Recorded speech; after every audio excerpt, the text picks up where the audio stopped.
The multiplayer side of Halo has always been a little bit more fast and loose. In multiplayer, everything and anything can happen. Oh my god. Mother... Oh. We need to be either as good as Halo 2, and obviously that is our bar, is as at least as good, be better as Hell Be Better. Enjoy your walk back to the beach. While you're working on the project, the bar is sort of a moving target. It can be intimidating for sure. Typically my morning starts with me weeping at my desk for about 30 minutes, and then I get to work. We've really gotten hardcore about instituting afternoon playtests. Okay, it's territories, 15-second respawn time. And it's become fundamental in how we're working on the game. Oh, Froman. Oh, you're so close.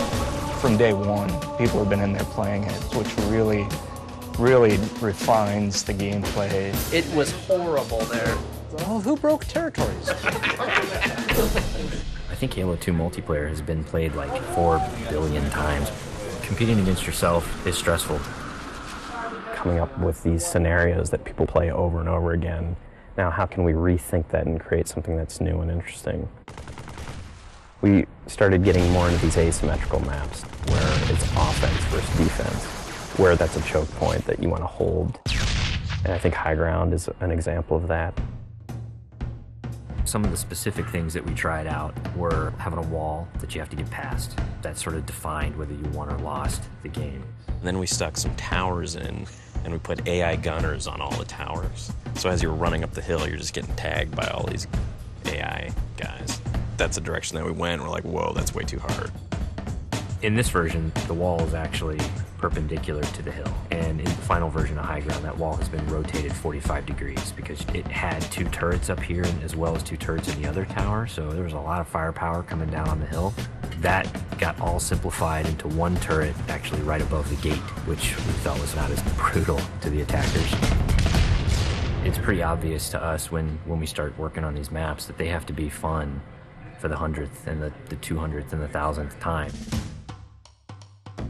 You weren't figuring out the switches in the doors? Yeah, the glows are like you want to walk up and fight. Watching people run through your map challenges a lot of the assumptions you made about it. Like, oh, I think people will use this hill for sniping, and then no one uses it. Then you get great comments like, this map sucks, I hate this spot, I hate you. A lot of the time that we spend on these levels are in the details, making sure that the run to a weapon is equal for different areas, getting the distances right for flag captures. Because we make such an effort to place titled objects in a level, like the waterfall, the bridge, the porta potty, people can say, the flag is down by the porta potty. That immediately helps with that social aspect. Don't tell them about the porta potty. One of the things that we talked about in pre-production was player movement, and that's where the man cannon came from. There's different ways to move the player around the map. In Halo 1 and Halo 2, we had these teleporters. Although it was a great way to get around quickly, it didn't provide as much inherent danger as the man cannon does. There's almost nothing more rewarding than sniping a guy out of the air as he's man cannoning across the map.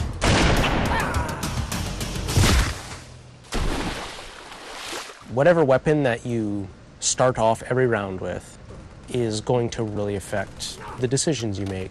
There's this thing we didn't really identify in Halo 2, that if you spawn everybody with a dual-wieldable weapon like the SMG, it changed the game.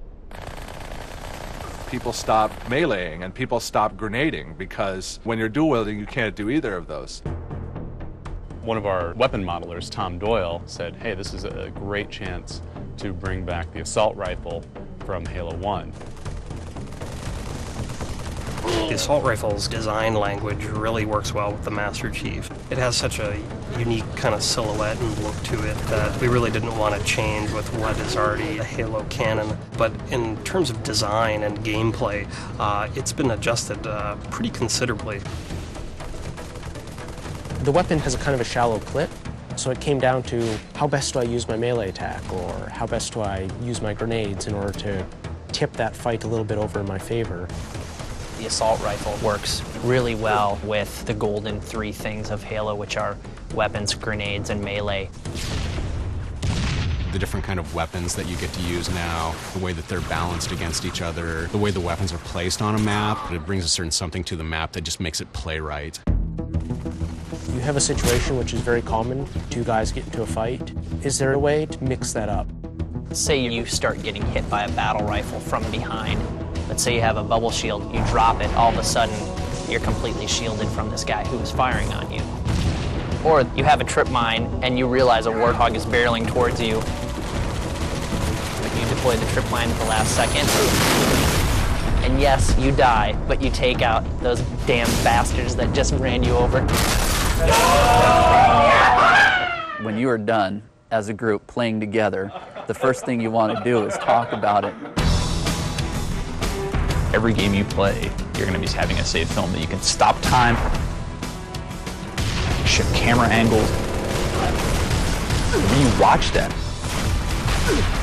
oh, look at that! No sucks! I think being able to share it with your friends makes the smack talk even more powerful because it's not just, oh, I just shot you in the head from across the map.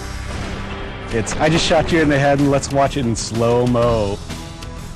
It's really going to help people improve their play if they can see it from the enemy's perspectives. You'll be able to watch where they go, what weapons they pick up, in what order. We've done a lot of paper, we have all the specs, but there's a significant part of that that's not yet finished. The big challenge ahead of us now is to make sure that we get everything that we can in the game. We're going to be what we're going to be, and we think it's really good, but everybody's expecting it to be really good, so we got to beat those expectations somehow. That's what's tough, yeah. That's what makes me cry at my desk.